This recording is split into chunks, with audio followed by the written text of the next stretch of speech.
wrong channel. I went live on Instagram instead of YouTube. So if I have any fans who are waiting for me, I apologize for that because user error. So today what we're going to be doing is talking about one of my favorite topics, which is the mutants. Love me some mutants. So I have them all set up here. I've gone through a few, but let's recreate some of the magic.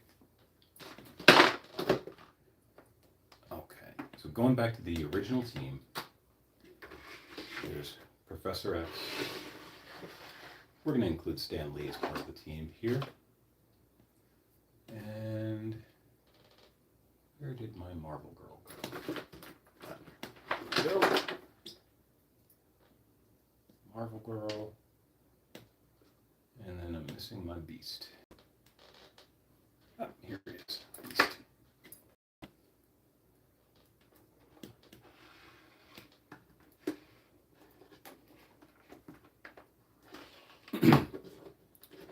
Okay, so going all the way back, this is one of my first loves was the X-Men. The first comic book that I ever read was Secret Wars, and one of the first toys that I ever owned was the John Byrne Secret Wars Wolverine. So I loved the X-Men from the beginning, and one of the things that I loved about them was I identified with them. I felt like a mutant. Ever since I was a little kid, I felt a little bit different than everyone else around me. And I found out later that I am actually different. I process the world a little bit differently. I'm an auditory learner, whereas most of the world are visual learners. So I process things through sound. But I also hear everything. I hear all the high pitch, low pitches, and I feel a lot like Daredevil often. It's really easy to overwhelm me with the sound. So I felt like a mutant. I also came out to find out later that I am more of a mutant than that. I'm neurodivergent, like so many people around us. So again, I process the world differently. I see the world differently than some of the people around me, which is neither good nor bad. It just is. And having this team that is similar like this, where it is a group of individuals who are different and executed for their differences, but then learn to come together because of that, I think that's beautiful, and that's something that can resonate with all of us.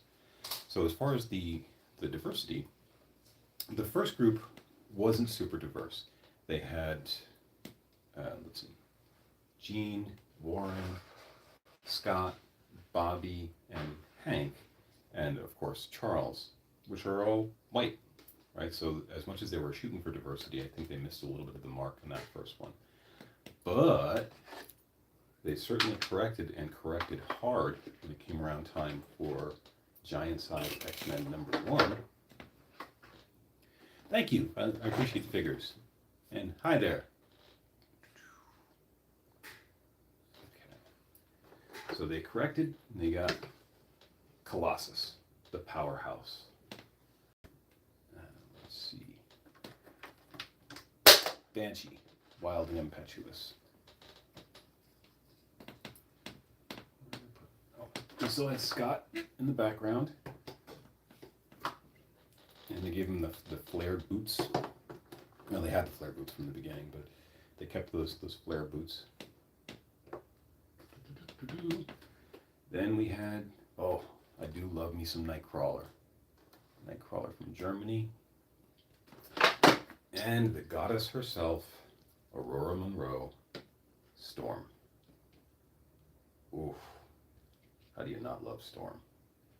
I love the way she talks. I love the way she thinks. She's just a power. Doesn't stand very well, though. The Marvel Legends often, for the women, have small feet. And it's a little challenging sometimes to get them to stand without using something to prop them up or prop them against. So when they came out with the Giant Size X-Men #1, who else we had? We had Warpath, the American Indian. When they came out with Giant Size X-Men #1, they really swung for the fences for the diversity, and they did it. They absolutely did a great job. And additionally, not just from the the race and religion and creed of the people, but also the costumes. Many of the other characters had, or the previous ones had, an actual uniform. If we look at Warren and we look at Cyclops, you take away their wings and they're virtually identical.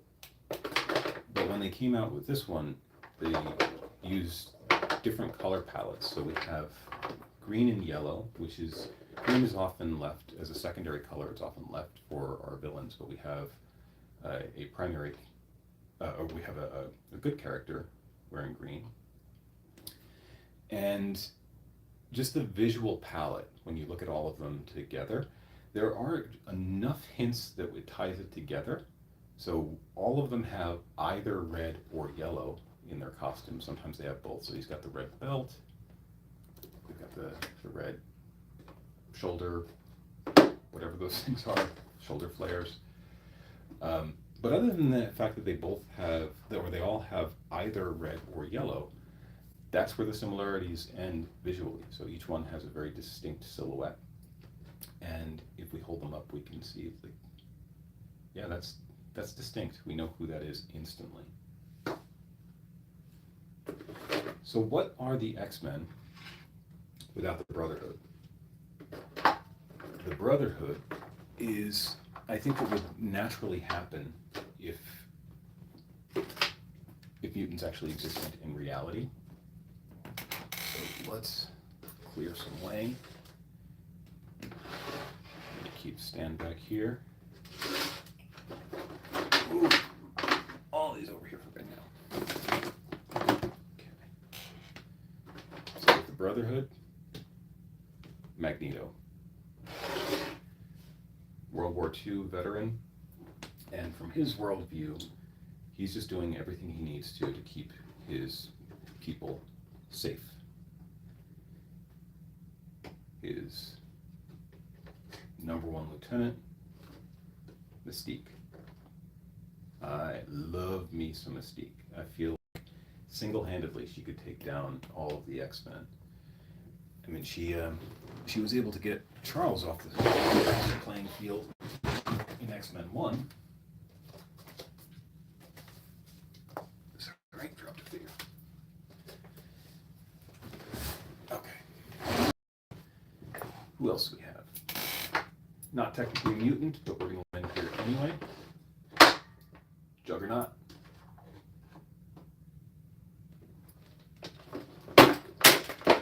Just keep dropping.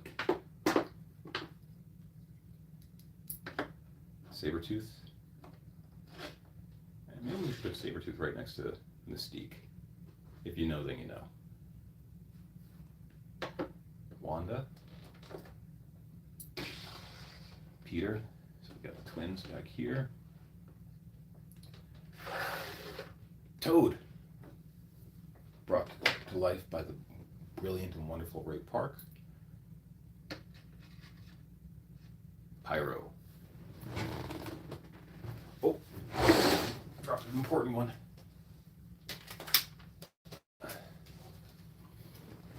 And the Blob. And when you put them together like this, something becomes apparent. Oh, wait, there's one more that I need. Where is he? Where is he? Oh, here we go. Here we go. Mastermind.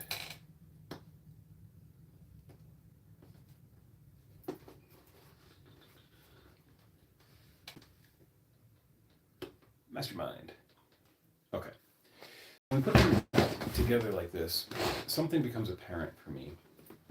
It's not all of them, but if we look specifically at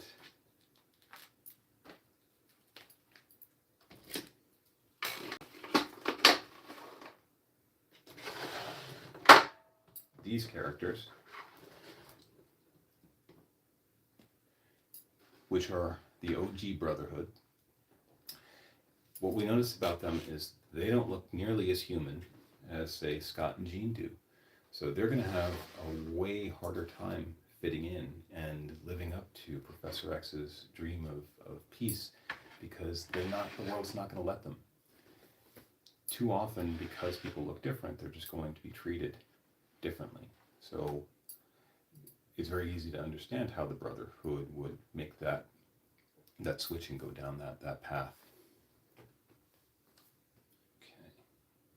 Okay. I've been collecting the Marvel Legends since '02, and I've got all different kinds of them. I've got, let's see, Dazzler, as she appeared in the what do you call it, the video game. Aurora. I've got her brother in the box there somewhere. Sunspot.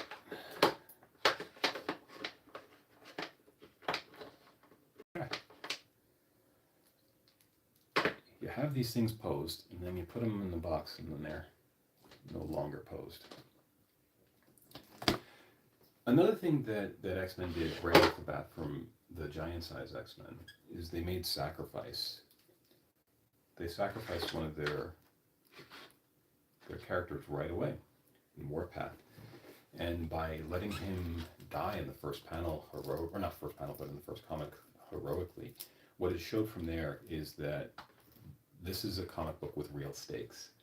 This actually means something. It's not going to be one of those worlds where everything resets every 2 seconds and there's no danger.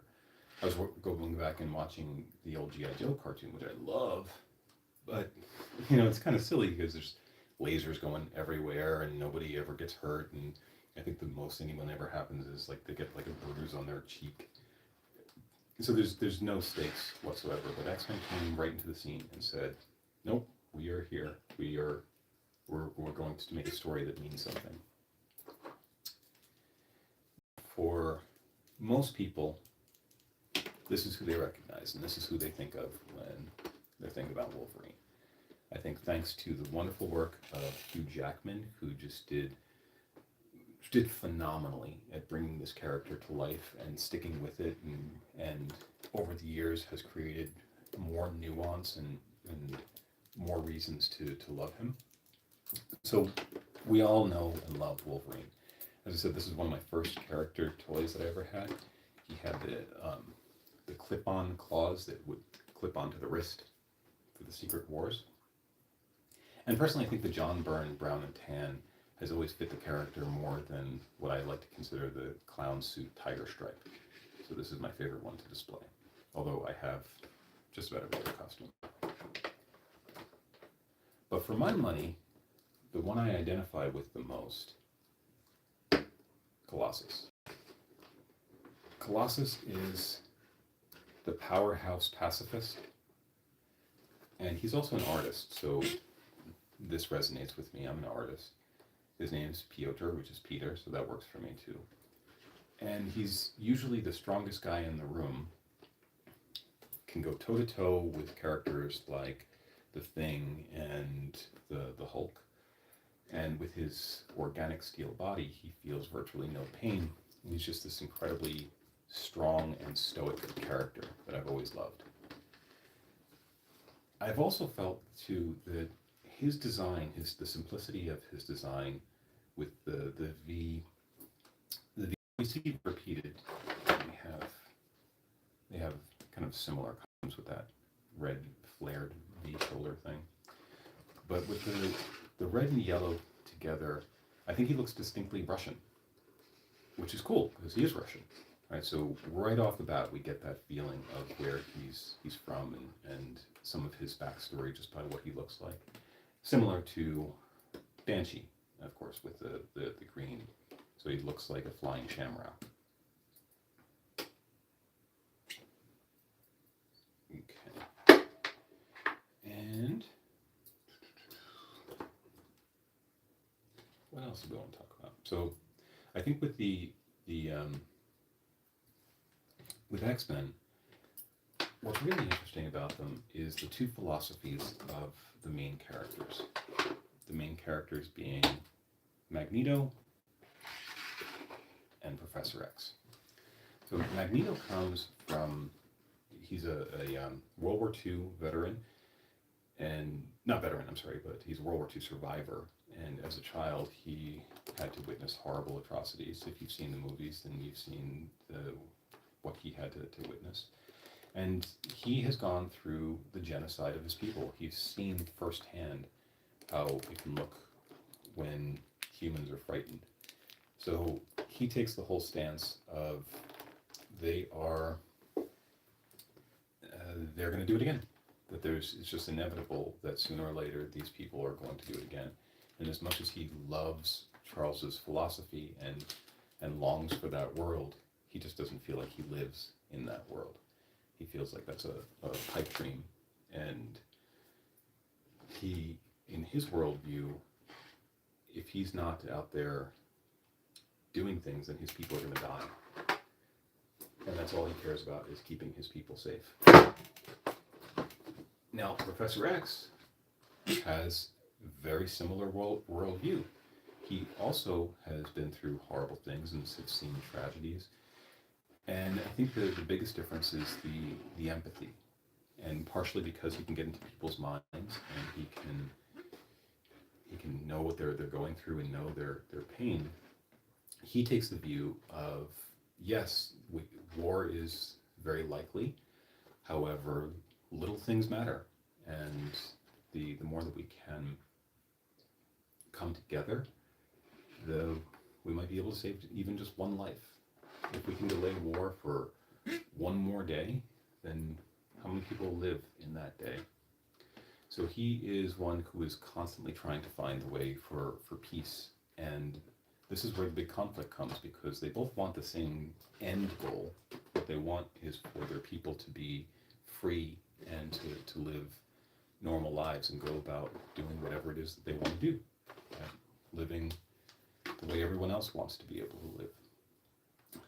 But of course they differ in their execution of these philosophies.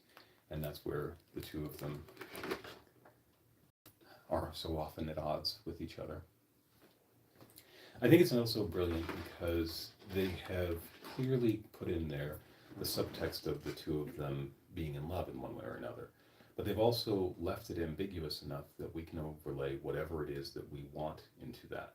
So if we want to have, if we want to believe that they had a physical relationship, great.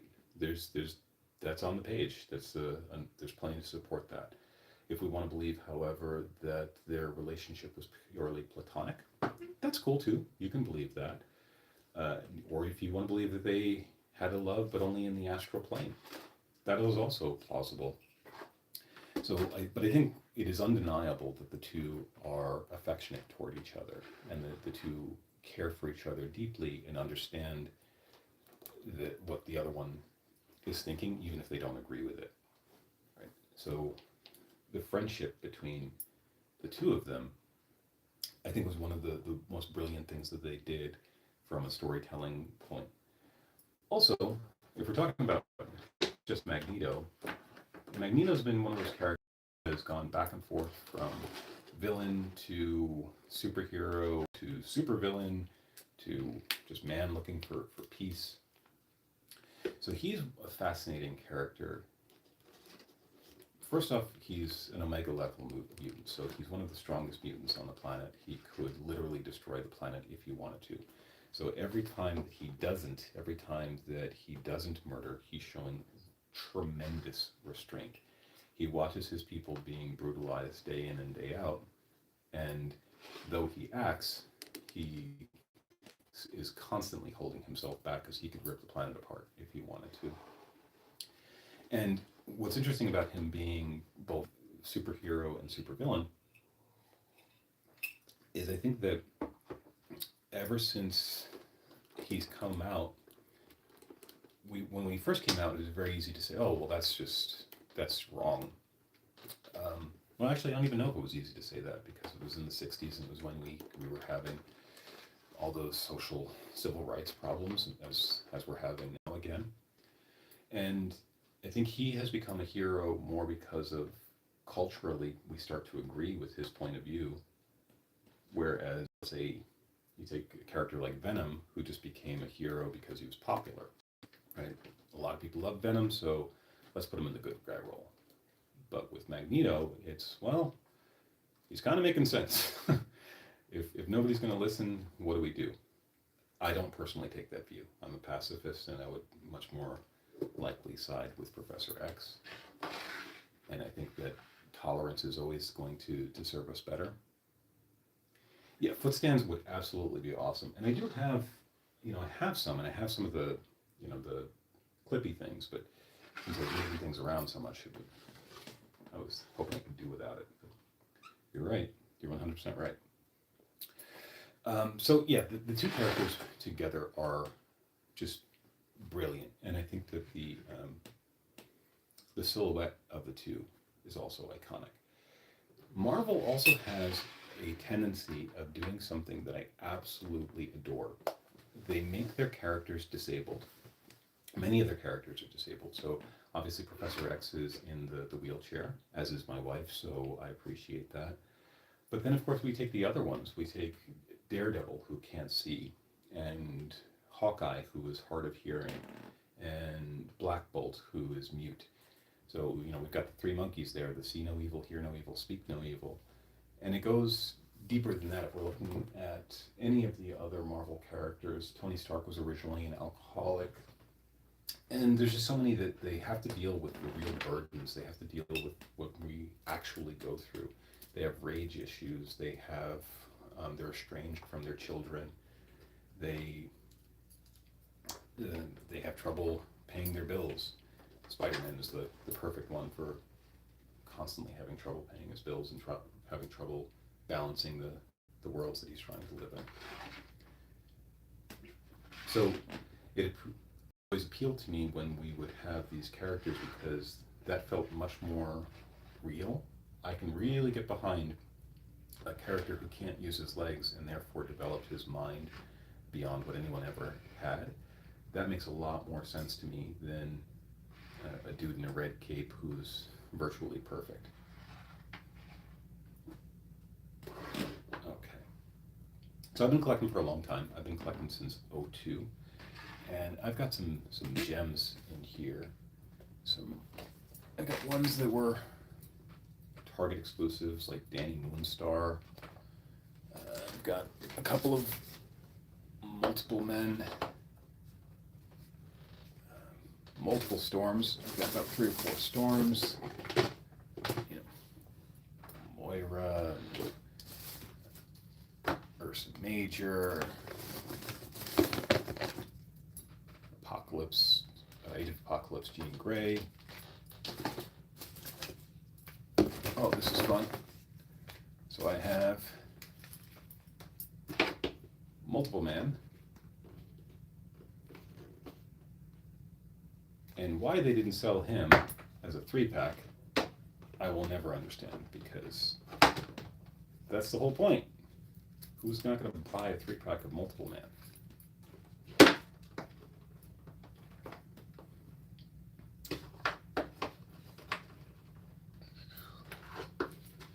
And the actor who played Multiple Man just recently passed, so rest in peace.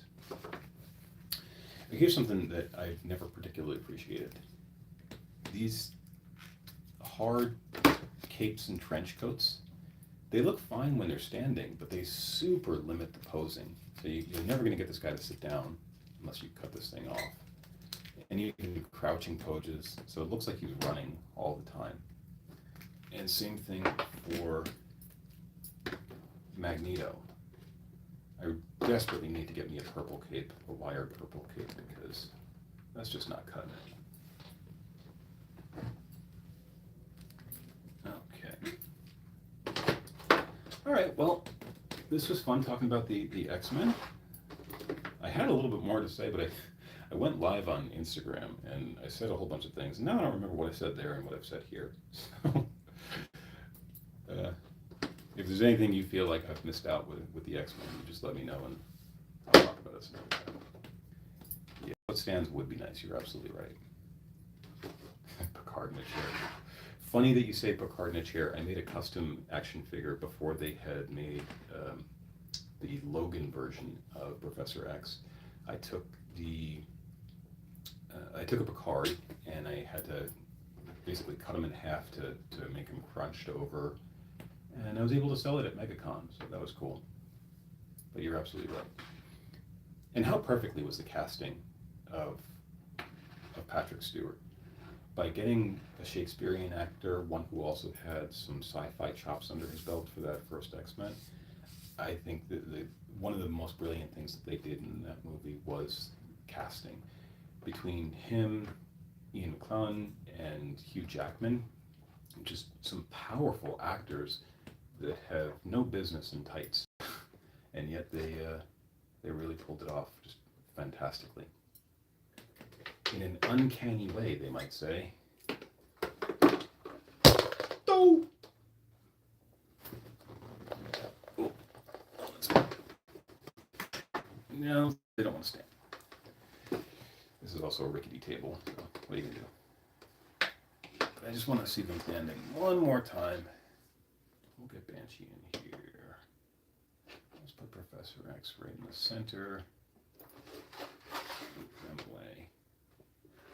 Stanley! And then can't not have my Colossus. I think Scott was still a member at the time. So we'll put him in there. Alright, let's see if I can make... Look at these tiny little feet. They're tiny and they're healed. Like, how are you supposed to make them stand on these things? I think if that's the worst thing I have to deal with all day, I'll be okay. Who else belongs in there? Someone's fine.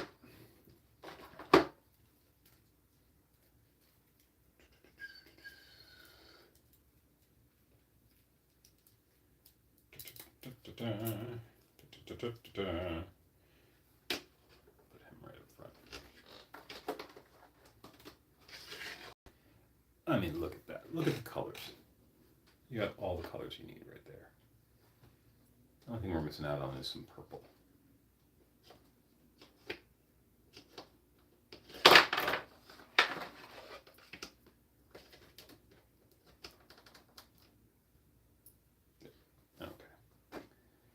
But if we're missing out on some purple, and we want the whole visual color palette, boom, there we go, Magneto.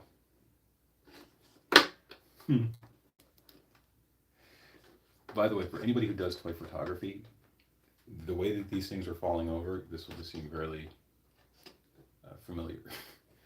Where things just fall over every 2 seconds. I think people don't realize how much goes into just standing the figures up again when we are done posing them.